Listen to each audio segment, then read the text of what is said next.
This is a little flattening jig that I saw on the internet, and I needed something to help me flatten up this table that I've been making out of cherry and walnut and maple.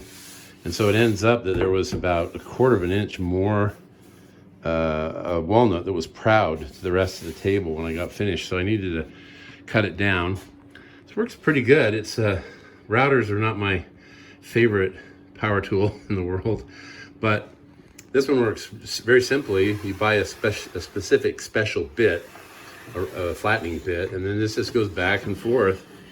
And you move it a little bit, and then I took the bit out of this, and then you just go back and forth, and it takes a while, and it is incredibly filthy. This is an operation that you much prefer to do outside if you can.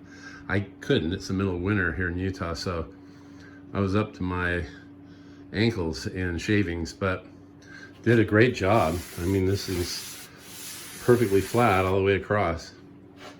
So that's it, flattening jig.